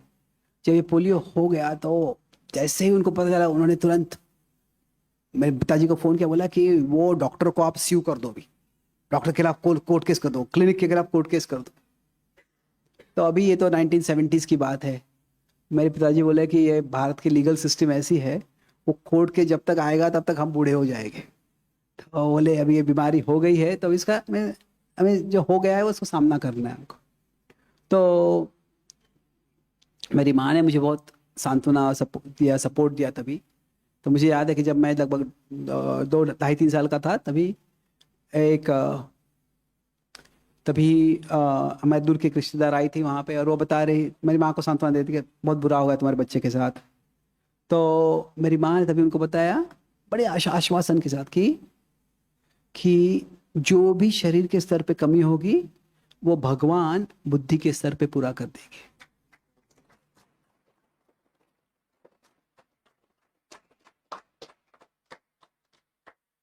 तो अभी जो ये बताया, तो उससे क्या हो गया, वो प्रसंग में आगे वो मेरा पॉइंट नहीं है यहाँ पे।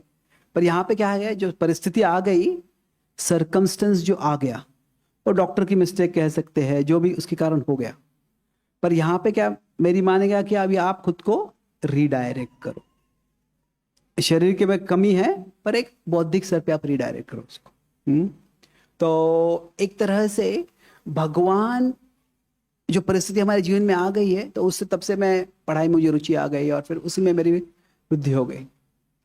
तो अभी तो मैं जब अमेरिका में था 4-5 साल पहले, तो मैं एक भक्त से मिला, फिर हम काफ़ी मित्र बन गए। तो उनकी कहानी बता रहे थे वो कि वो मेरे गुरु भाई है, राधानाथ महाराज के शिष्य ही है वो भी। तो वो बताए थे कि जब उनकी पत्नी जब गर्भवती थी तो उनको हॉस्पिटल में लेके गए थे, और जब प्रेगनेंसी होने वाली थी तो वो डॉक्टर मेडिकल हॉस्पिटल की ओर से कुछ नेग्लिजेंस हो गया, और उसके कारण उनका जो बच्चा जाता उसका ब्रेन बहुत प्रेस हो गया था ज़्यादा वो प्रेगनेंसी के समय, और उसके कारण जब जन्म हुआ उसका सेरेब्रल पाल्सी वगैरह काफ़ी प्रॉब्लम्स थे उसके कारण। तो अभी जब ये हो गया, वो NICU में था, बच गया। तो फिर उन्होंने ये भक्त है वो खुद प्रभुपाद जी के शिष्य के बेटे हैं वो।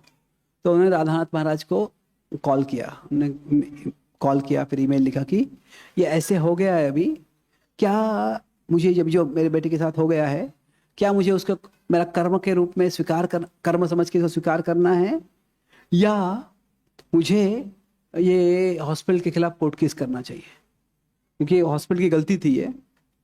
तो या क्या मुझे कर्म के रूप में स्वीकार करना चाहिए या कोर्ट केस करना चाहिए।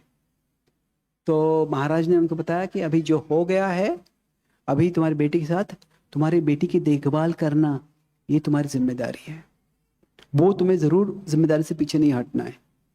पर ये जिम्मेदारी पूरी करने के लिए अगर तुम्हें कुछ सपोर्ट मिल सकता है तो तुम्हारा धर्म जो है वो पूरा करने के लिए सपोर्ट तुम्हें, वो उसके लिए प्रयास करना चाहिए। तो फिर उन्होंने कोर्ट केस कर दिया उसके खिलाफ, और क्योंकि वो गलती थी, मैल प्रैक्टिस नहीं थी पर नेग्लिजेंस था वो, तो वो हॉस्पिटल ने वो आउट ऑफ कोर्ट सेटल कर दिया। और अभी जो उनकी बेटी है उसको जब तक वो जीवित रहेगी, वो हॉस्पिटल की ओर से उनको वो उसके मेंटेनेंस के लिए जो भी लगने वाला है वो सपोर्ट मिलने वाला है। तो अभी जो परिस्थिति जो आई किस कारण से आई वो डॉक्टर की मेरी गलती हो सकती है, उसमें हमें क्या करना है वह फैसला हमें हमारी बुद्धि से, अभी मेरा धर्म क्या है वह समझ के हमें करना है। तो भगवान का तो एक जगह पे क्या हो गया, मुझे बोला कि ठीक है तुम रीडायरेक्ट कर लो। रीडायरेक्ट मतलब क्या है कि इसको तुम अपनी बुद्धि को कहीं और लगा दो, तो अपनी बुद्धि की ओर से देखो तुम। पर वहां पे क्या बोला, वहां पे वो बोला कि ये रिस्टोर करो आप। रिस्टोर मतलब वो हील तो नहीं कर सकते, और वो बीमारी तो हो गई उसको ठीक नहीं कर सकते, पर क्या है वो बीमारी के ट्रीटमेंट के लिए, मैनेजमेंट के लिए, ट्रीटमेंट होता नहीं ज़्यादा, मैनेजमेंट ही होता है उसमें, उसके लिए जो भी है वो आप योजना करो उसके लिए। तो भक्ति जो है, हम जो बोलते हैं भगवान हमारा संरक्षण करते हैं, तो उसका मतलब ये नहीं कि हम पास आराम से बैठे रहे, भगवान तुम जो कर रहे हो वो तुम करते रहो। हमें हमारी बुद्धि से हमारी क्षमता को भी देखना है। तो देश काल पात्र के अनुसार कभी ऐसे हो सकता है कि परिस्थिति इतनी विपरीत है तो हम उस परिस्थिति को स्वीकार कर लेते हैं, और जो परिस्थिति है उसी में हम कार्य कर लेते हैं। पर कभी कभी ऐसे हो सकता है कि परिस्थिति को हम ठीक भी कर सकते हैं, और वो ठीक करना भी हमारी जिम्मेदारी है। तो अभी जो शुरुआत में बताया था कि भीम बोल रहा था कि मैं दुर्योधन को एक सबक सिखाऊंगा, तो युधिष्ठिर ने कहा ये मत करो, अभी ये बात को और मत बढ़ाओ। तो क्या ये सही था या गलत था? उस परिस्थिति में सही था वो, कि शायद दुर्योधन कितना धूर्त है, कितना क्रूर है, वो उस समय उनको पता नहीं था। तो उस परिस्थिति में जो उन्होंने किया वो सही किया। पर जो दुर्योधन और बुरी चीजें करता गया, जब द्रौपदी का अपमान हुआ, उसके बाद में कृष्ण शांतिदूत के रूप में कृष्ण का भी अपमान किया, तो पांडवों ने कहा भी बहुत हो गया, ये बदलने वाला नहीं है, तो तभी प्रतिकार भी किया उन्होंने। तो इस तरह से ये जो है हमारी जीवन में परिस्थितियां आती है, वो परिस्थितियों से भी भगवान वास्तव में उनकी योजना आगे बढ़ा रहे, उससे भगवान हमको और सक्षम बना रहे हैं। वो सक्षमता कैसे होगी और कैसे हम उसको समझेंगे, उसके लिए शायद समय लग सकता है, पर जब भगवान हमेशा कार्यरत होते हैं हमारे जीवन में। तो यह जो है पहला प्रसंग, पहला भाव देखा कि सारांश में ये देख रहे थे कि हाउ कृष्णा प्रोटेक्ट्स, कि कृष्ण कैसे प्रोटेक्ट करते हैं, वह भाव था हमारा। तो हमने जो प्रोटेक्ट जो एक्रोनिम था उसका पहला था जो हमने देखा P, how Krishna protects through Providence. Providence मतलब परिस्थिति से कैसे कृष्ण प्रोटेक्ट करते हैं, वो देखा हमने। तो इसमें मैंने आज 3 चीजें देखी, किस तरह से कि जो हमारे जीवन की कहानी है वो केवल ऐसे नहीं होनी चाहिए कि अरे मैंने ये किया और मेरे साथ ये हुआ, ये होगा तो हम सिर्फ बहुत नेगेटिव रह जाएंगे। हमारे जीवन की कहानी को हमें विस्तारित करना है। क्या है, हाँ ये सत्य है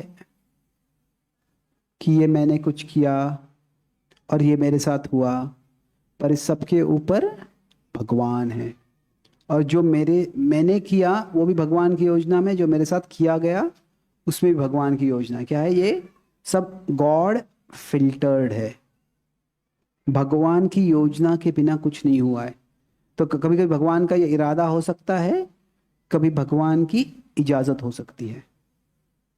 तो इसमें हमने देखा कि किस तरह से अभी किसी भी कारण से हम जब हमारे जीवन में कुछ विपत्ति आती है, कोई एडवर्सिटी आती है, तो हमने देखा कि कैसे वो कारण कुछ भी हो जाए, कॉज कैन बी एनीथिंग, पर क्या है जो एक पर्पस होता है, कोई भी हो सकता है कॉज एनीथिंग, पर जो पर्पस होता है कि कृष्ण उनका जो प्लान है उससे आगे बढ़ा सकते हैं। कि इसमें हमने 3 उदाहरण देखे, कैसे जो विपत्ति आती है वो विपत्ति मैलिस मतलब घृणा ईर्ष्या से आई, वो दुर्योधन और भीम का उदाहरण था। वो जो परिस्थिति वो मिसअंडरस्टैंडिंग से आई, वो कौन सा उदाहरण था उसका, वो वाली और सुग्रीव का उदाहरण था। और वो मिस्टेक से आई हो, तो वो उदाहरण था, वो द्रौपदी का उदाहरण था। तो किसी भी कारण से क्यों ना परिस्थिति आई हो, भगवान उसको बड़ी दक्षता से अपनी योजना में आगे बढ़ा सकते हैं। और फिर आखिरी पॉइंट हम देखा कि जो कैसे है कि जो हमारे जीवन में होता है, जो परिस्थिति आई है, वो सरकमस्टेंस को अगर आ गई है तो अभी उसमें कृष्णा हमको प्रोटेक्ट करते हैं। पर कृष्णा का जो भूमिका है, कृष्ण की भूमिका है, वो हमारा कंसेप्शन क्या है। केवल हम अगर प्रोटेक्टर बोलते हैं तो उससे क्या होगा, हम पैसिव हो जाएंगे कभी कभी। कि मतलब क्या, कृष्ण ही संरक्षक है, मतलब क्या है कि हम एक नागरिक जैसे समान है। और कृष्ण क्या है, वो एम्पावरर है। केवल वो हमारा संरक्षण नहीं करते हैं, वो हमें शक्ति देते हैं कृष्ण। तो इसमें क्या होता है, फिर हम एक्टिव हो जाते हैं। तो अगर हम कृष्ण हमको संरक्षण दे रहे हैं, मतलब क्या है, उस परिस्थिति में, जो परिस्थिति हमारे जीवन में आई है, ठीक है वो आई है परिस्थिति, पर कहीं से भी आई है वो परिस्थिति, उसमें क्या है कि कभी हमें उसमें, ठीक है, उस परिस्थिति को स्वीकार करके खुद को रीडायरेक्ट करना है। कि ठीक है, इसको जैसे बीमारी हो गई, उसको कुछ नहीं कर सकते हैं, या फिर उसको रिस्टोर करना है, मतलब क्या, उसको फिक्स करना है। तो दोनों हो सकता है। पर जब हम इस तरह से कार्य करते हैं, जो एक समय मुझे लगा दिस हैपेंड टू मी, ये हादसा मेरे साथ हुआ, अगर हम श्रद्धा रखते हैं तो हम बाद में देखेंगे कि ये मेरे साथ नहीं हुआ, ये जो हुआ ये मेरे लिए हुआ। तो यह जो है, भगवान हमारे संरक्षक है। जो परिस्थिति हमारे जीवन में आती है उससे भी भगवान कार्यरत है, और हर तरह से वो हमें उनके पास में लाने के लिए प्रयास कर रहे हैं। बहुत बहुत धन्यवाद। हरे कृष्णा।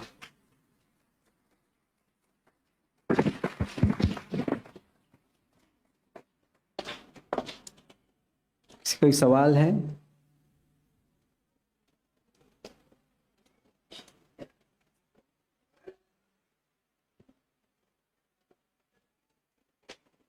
यस।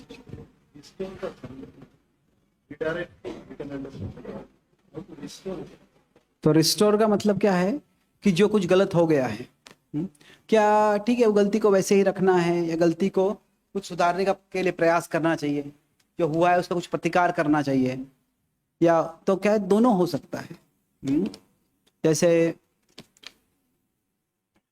प्रभुपाद जी जब झांसी में मंदिर बना रहे थे, तो वहाँ पे लीग ऑफ डिवोटीज का मंदिर बना रहे थे, और जब वो नहीं हो रहा था तो प्रभुपाद यहाँ पे ने अपना एनर्जी रिडायरेक्ट कर लिया। क्या है, बोले ठीक है यहाँ पे नहीं मंदिर होता है तो हम कहीं और जाते हैं। पर हो रहा था जुहू में, जब वो जो मालिक था वो पैसा भी लेना चाहता था, ज़मीन भी नहीं देना चाहता था। जब वैसे हुआ तो प्रभुपाद जी क्या किया, तभी बोले चल कहीं और चले जाते, ऐसे नहीं बोला, बोला वो ज़मीन नहीं मिल रहा है, हम उसको प्राप्त करके रहेंगे, उसके लिए युद्ध करेंगे। तो उसका जो अधिकार था वो उसका डिस्प्यूट हो रहा था, तो प्रभुपाद जी बोले नहीं, हम इसको प्राप्त करेंगे। तो रिस्टोर मतलब क्या है कि ठीक है यहाँ पे गलत हो गया है तो इसको छोड़कर कहीं और चले जाओ और कहीं और प्रयास करो। रिस्टोर मतलब यहाँ पे गलत हुआ है तो इसको हमें फिक्स करना है। तो मतलब कभी कभी हमको, मैं बताता कि कभी कभी हम स्वीकार कर सकते कि यहाँ पे कुछ नहीं कर सकते, पर उसमें हम पैसिव नहीं है। हम फैसला करते हैं यहाँ पे मुझे एक्टिव नहीं होना है, पर कहीं और एक्टिव होना है मुझे। Okay, thank you. यस बताइए।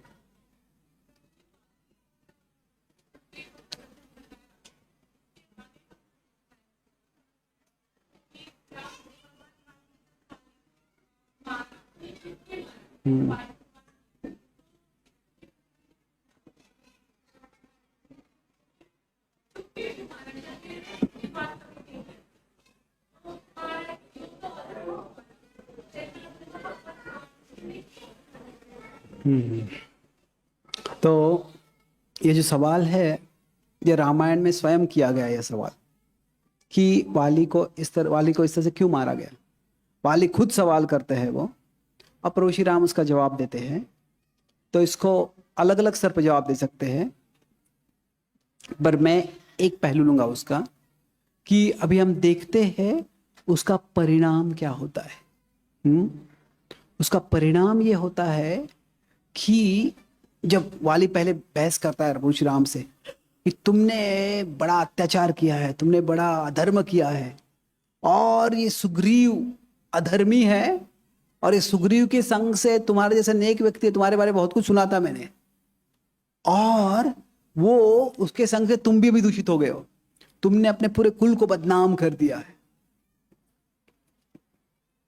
तो ये पहले तो वो खुद गुस्सा करता है, पर अंत में जब प्रभु श्री राम जवाब देते हैं उसके बाद में क्या होता है, प्रभु श्री राम कहते हैं कि अभी भी अगर तुमको लगता है कि जो मैंने किया वो गलत किया, और तुम मुझे बोलो, मैं ये तीर निकाल दूंगा और तुम्हें तुम्हारा जीवन है पुनः दे दूंगा, तुम्हें स्वास्थ्य पुनः वापस दे दूंगा। तो तभी सुग्रीव वो याचना नहीं करता है, सुग्रीव स्वीकार करता है। तो प्रभु श्री राम उसके अलग अलग स्तर पे हम कारण देख सकते हैं, पर एक कारण क्या है कि राम क्या करते हैं वहां पे, वॉट राम डज टू वाली, जो राम वाली के साथ करते हैं, एक तरह से वो एक एक्सपीरियंस देना चाहते हैं कि जो वाली ने सुग्रीव के साथ किया, जिस प्रकार का अन्याय वाली ने सुग्रीव के साथ किया, प्रभु श्री राम वैसा ही कार्य करके वाली को वो अनुभव देना चाहते हैं जो वाली ने सुग्रीव को दिया था। तो अभी होता क्या है, अभी प्रभु श्री राम एक तीर मार रहे हैं, पर उसी तरह से जो वाली सुग्रीव पे करता है वो क्या है, एक हृदय में तीर मारने के समान है। तुम्हारा भाई हूं और तुम इतना बड़ा संशय कर रहे हो मुझ पे, इतना बड़ा आरोप लगा रहे हो, स्पष्टीकरण का मौका भी नहीं दिया है, मेरे जान के पीछे पड़ गए हो तुम। तो जो अन्याय उसने वाली के साथ, वाली सुग्रीव के साथ क्या होता है, जब उसके साथ वही अन्याय हो जाता है तब वो एक स्तर पे अन्याय है, तो पर क्या है, उससे वाली की बुद्धि जागृत हो जाती है, और जब उसकी बुद्धि जागृत हो जाती है तो अंत में वो खुद बिटरनेस नहीं रखता है। तो जो नैतिकता होती है, तो बिटरनेस क्यों रखता है, कैसे हमको पता चलता है वो, कि उससे क्या होता है कि उसको वो सुग्रीव कहता है कि तुम राजा बनो, और अंगद को कहता है कि सुग्रीव के प्रति तुमको नकारात्मक भाव मत रखो, वाली को, सुग्रीव को कहता है कि मैंने जो गलती की वो मैंने की थी, तुम अंगद को उसके ऊपर सजा मत दो, और मेरी पत्नी जो तारा है वो तुझे बार बार उपदेश दे रही थी कि तुम सुग्रीव से जो है, जो आपका कॉन्फ्लिक्ट है, जो संघर्ष है, उसको पैचअप कर लो, आप उसका हल कर लो। तो वो बुद्धिमान है, तुम उसके मार्गदर्शन लो, तुम उसका। बेसिकली क्या है, ऐसे नहीं, इसने मुझे मारा तुम उसको मारो, ऐसे बदले का भाव जो है वो नहीं बढ़ाते हैं। तो क्या एग्जैक्टली होता है इसमें कि जो नैतिकता होती है, जो धर्म है, जो सही कार्य क्या है, उसको समझने के अलग अलग पहलू होते हैं। तो एक है कि क्या किया, उसको कंटेंट ऑफ एक्शन बोलते हैं, क्या किया, और दूसरा है क्यों किया, उसको इंटेंट बोलते हैं, और तीसरा है उससे क्या हुआ, उसका क्या परिणाम हुआ, उसको कॉन्सिक्वेंस कहते हैं। तो अभी सही क्या है, गलत क्या है, ये समझने के लिए ये तीनों को देखना होता है कि क्या किया, क्यों किया, और उससे क्या फल हुआ। तो अभी जो राम ने वाली के साथ किया, वो अगर कंटेंट की दृष्टि से देखेंगे तो वो जरूर गलत है, वो क्षत्रिय ने नहीं करना चाहिए, पर उसका जो इफेक्ट होता है वो अच्छा होता है। तो वाली को न केवल घायल होता है, न केवल उसका अहंकार नष्ट होता है, पर उसको उसकी गलती का एहसास होता है, और यही प्रभु श्री राम का उद्देश्य था। प्रभु श्री राम जो है, अभी रामायण का शुरुआत ही ऐसे होता है कि जो आदर्श व्यक्ति कौन है, आदर्श चरित्र क्या है व्यक्ति का, तो अगर वो हम देखते हैं उस दृष्टि से, ये तो बिल्कुल अनादर्श कार्य है, आदर्श के विपरीत कार्य है। तो ये प्रभु श्री राम क्यों करें? जो नैतिकता जो है वो गुह्य होती है, कभी कभी सूक्ष्म होती है, पर प्रभु श्री राम का उद्देश्य केवल वाली को सजा देना नहीं होता है, केवल वाली को मारना नहीं होता है, वाली का हृदय परिवर्तन करवाना होता है। तो कभी कभी उसको उस परिस्थिति में जब जबरदस्ती डाल देते हैं तो क्या होता है, उसको तो भी पहले तो गुस्सा आता है, स्वाभाविक है, पर उसके बाद में जो अन्याय का अनुभव फर्स्ट हैंड होता है उससे उसका हृदय परिवर्तित हो जाता है।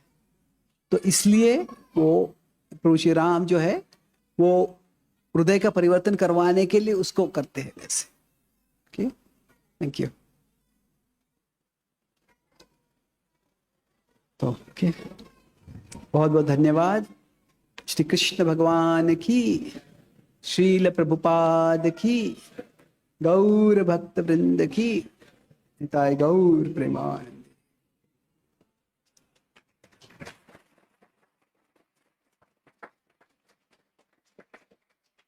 श्रीमान चैतन्य चरण प्रभु की। तो आने वाले रविवार तक श्रीमान चैतन्य चरण प्रभु का सुबह का भागवतम कक्षा होगा, तो आप सभी इन कक्षाओं के लिए आमंत्रित है। प्रभु जी की पुस्तकों का स्टॉल भी बाहर होगा, तो जो भी भक्त इनको लेना चाहते हैं तो आप कृपया हमारे स्टॉल पर विजिट कीजिए। आज पुस्तक लेके आ जाओ, न्यू प्रेयर्स वाला।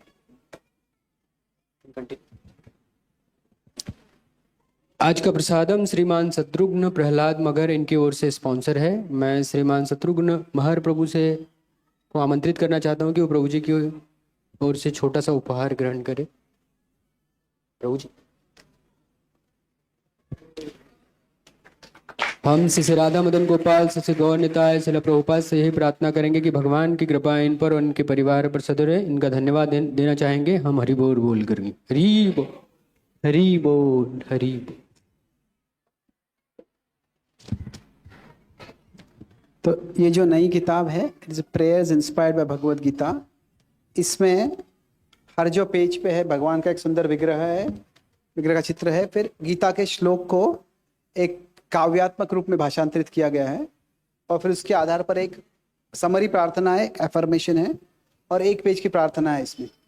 तो अलग अलग परिस्थितियों में शास्त्रों के आधार पर हम कैसे प्रार्थनाएं कर सकते हैं ये बताया कि जब हम अकेले महसूस करते हैं, जब हमको लगता है कि मैं गुमराह हो गया हूँ, मुझे रास्ता पता नहीं आगे क्या करना है, जब हमको लगता है कि मेरी इच्छाएं, तृष्णाएं, वासनाएं बहुत बढ़ गई है, जब हमें लगता है कि भगवान से बहुत दूरी महसूस हो रही है, कुछ रुचि नहीं है भक्ति में, तो ऐसे अलग अलग परिस्थितियों के लिए प्रार्थनाएं है गीता के श्लोक के आधार पर। कई भक्तों ने बताया कि ये जप करते समय भी अगर एक श्लोक पढ़ते हैं, वो एक प्रार्थना पढ़ते हैं, तो उनका मन भगवान में लगाना उनको आसान हो जाता है। तो ये किताब पीछे है अवेलेबल, और मैं कुछ समय के लिए होऊंगा अगर आपको किताब साइन करवानी है तो। Thank you.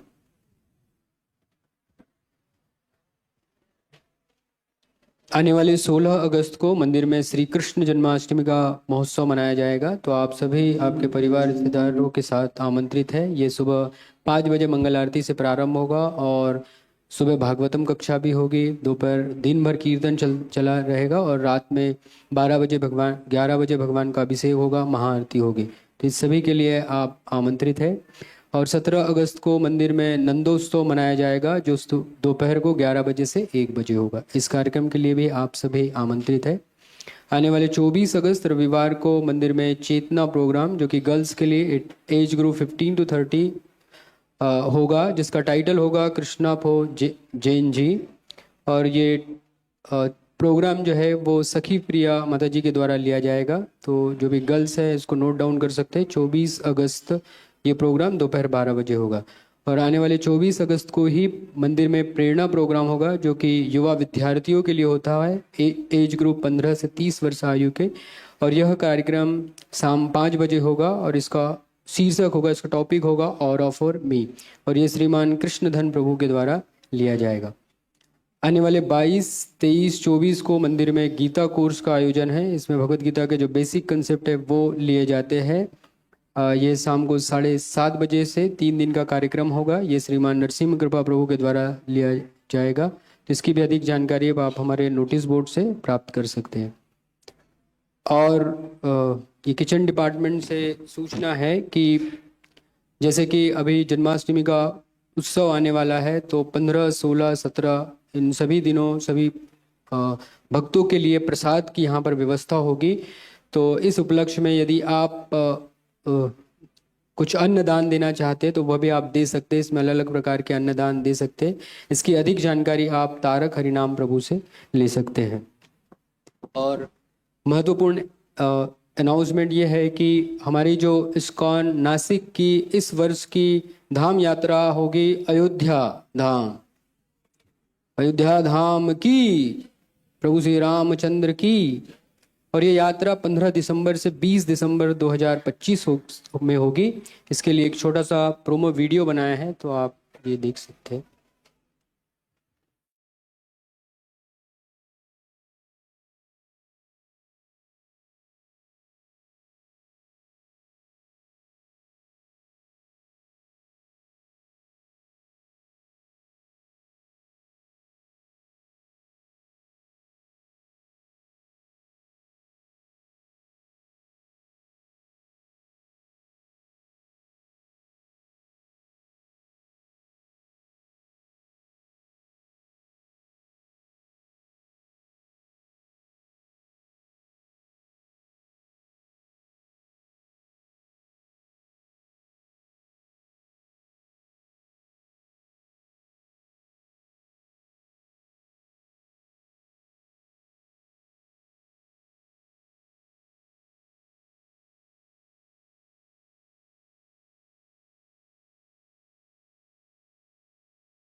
तो इस यात्रा के लिए लिमिटेड सीट है और इसका काउंटर जो है हमारा बाहर लगा होगा, तो आज इसे आप रजिस्ट्रेशन कर सकते हैं। पहले आओ पहले पाओ के आधार पर ये सीट उपलब्ध होगी। तो आपसे विनती है कि आप इसकी जानकारी जाते ही ले सकते हैं। हमारे नोटिस बोर्ड पर इसका पोस्टर लगा है, साथ में श्रीमान सरस कृष्ण प्रभु ही वहाँ पर काउंटर पर बैठे हुए हैं। अंत में जो भी भक्त हमारे मंदिर में पहली बार आए हो, हम उनसे विनती करते हैं कृपया आप अपने स्थान में 2 मिनट के लिए खड़े हो सकते ताकि हम आपका स्वागत कर सकें। जो भी भक्त हमारे मंदिर में पहली बार आए हो, हम उनसे विनती करते हैं कृपया 2 मिनट के लिए आप अपने स्थान पर खड़े हो। बहुत बहुत धन्यवाद, आप आपका कीमती समय निकालकर हमारे मंदिर में आए। हम श्री राधा मदन गोपाल, श्री गौर निताय, श्री प्रभुपाद से यही प्रार्थना करेंगे कि भगवान की कृपा आप पर, आपके परिवार पर सदैव रहे। इन भक्तों का हम स्वागत करना चाहेंगे हरि बोल बोलकर। हरि बोल, हरि बोल, हरि। कृपया बैठ सकते हैं। जो भी भक्त हमारे मंदिर में पहली बार आते हैं तो मंदिर की तरफ से उनके लिए एक छोटा सा उपहार होता है, तो वो उपहार आप शिला प्रभुपाद जी का जो हमारा अल्टर है वहाँ पर हमारे गेस्ट रिसेप्शन की टीम होगी, तो वहाँ से आप प्राप्त कर सकते हैं। साथ ही मंदिर की अधिक जानकारी भी आप प्राप्त कर सकते हैं। इसके बाद कीर्तन होगा और कीर्तन के बाद सभी के लिए महाप्रसाद की व्यवस्था। हरे कृष्ण।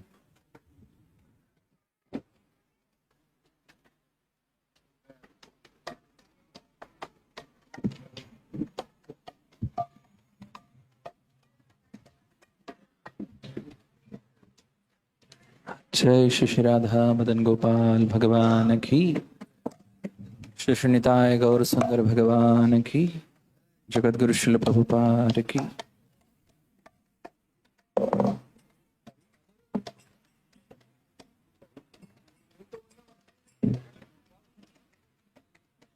हरे कृष्णा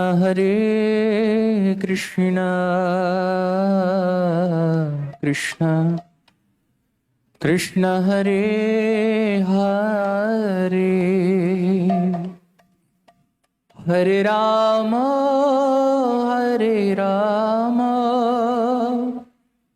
राम राम हरे हरे।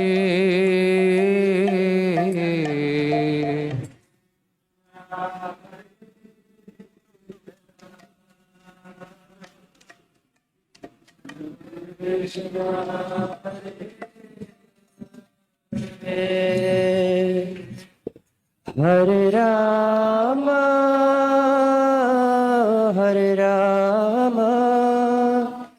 राम राम हरे हरे।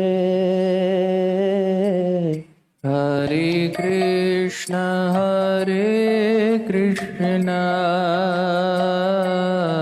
कृष्ण कृष्ण हरे हरे, हरे राम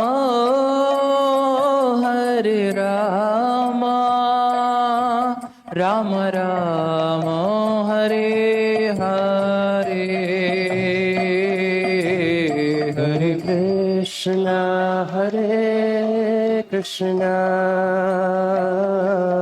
कृष्ण कृष्ण हरे हरे, हरे राम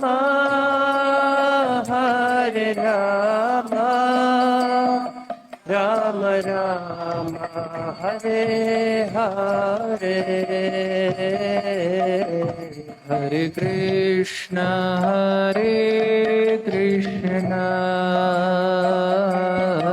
कृष्ण कृष्ण हरे हरे, हरे राम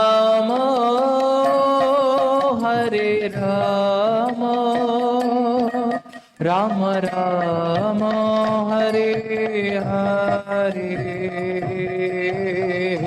हरे कृष्ण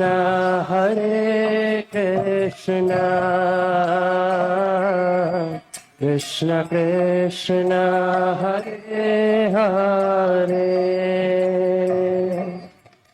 हरे राम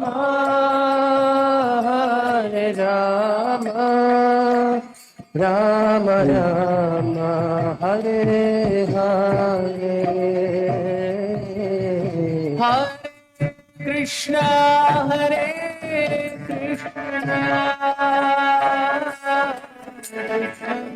कृष्ण हरे हरे, हरे Ram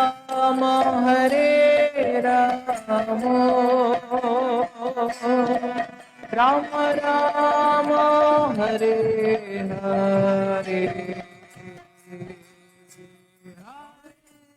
Krishna, Hare Krishna, Krishna Hare Hare, Hare Rama, Hare Rama, Rama Rama,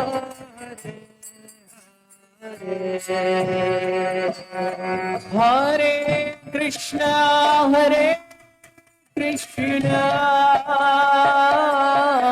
Krishna Krishna, Hare Hare, Hare Rama, Hare Rama, Rama Rama, Hare Hare.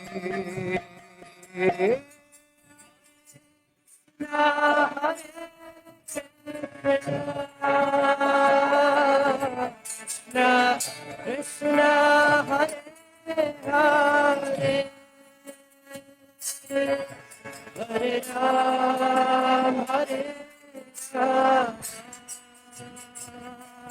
Ram Ram, Hare Hare.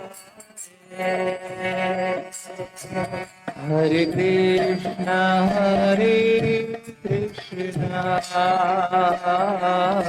Krishna Krishna, Hare Hare, Hare Rama, Hare Rama, Rama Rama, Hare Hare Krishna, Hare Krishna, Krishna Krishna, Hare Hare, Hare Rama, Hare Rama, Rama Rama, Hare Hare. Hare Krishna, Hare Krishna, Krishna Krishna, Hare Hare, Hare Rama, Hare Rama, Rama Rama, Hare Hare, Hare Krishna, Hare Krishna, Krishna Krishna, Hare Hare, Hare Rama, Hare Rama, Rama Rama, Hare Hare. Hare Krishna,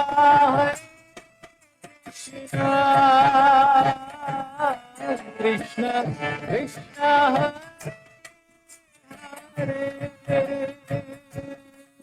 Hare Hare, Rama, Hare Rama, Rama Rama, Hare Hare. Hare Krishna, Hare Krishna, Krishna Krishna, Hare Hare, Hare Rama, Hare Rama, Rama Rama, Hare Hare. Hare Krishna, Hare Krishna, Krishna Krishna, Hare Hare, Hare Rama, Hare Rama, Rama Rama, Hare Hare.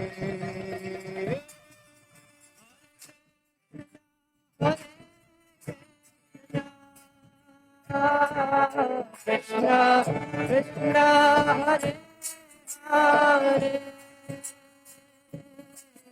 Hare Ram, Hare Ram,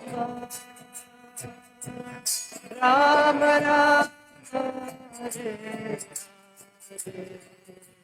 Hare Hare Krishna, Krishna Krishna, Hare Hare, Hare Rama, Hare Rama, Rama Rama, Hare Hare.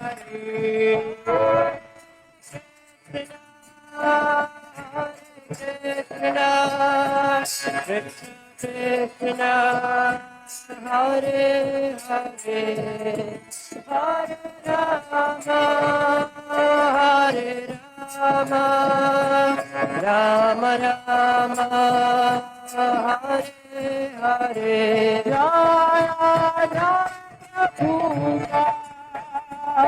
Jaya Prabhupada, Prabhupada, Jaya Jaya Prabhupada, Jaya Prabhupada, Prabhupada, Jaya Prabhupada. Hari Hari Bol, Nitai Bol, Hari Bol, Hari Bol, Hari Bol, Hari Bol, Hari Bol. Shri Shri Radha Madan Gopal Lalita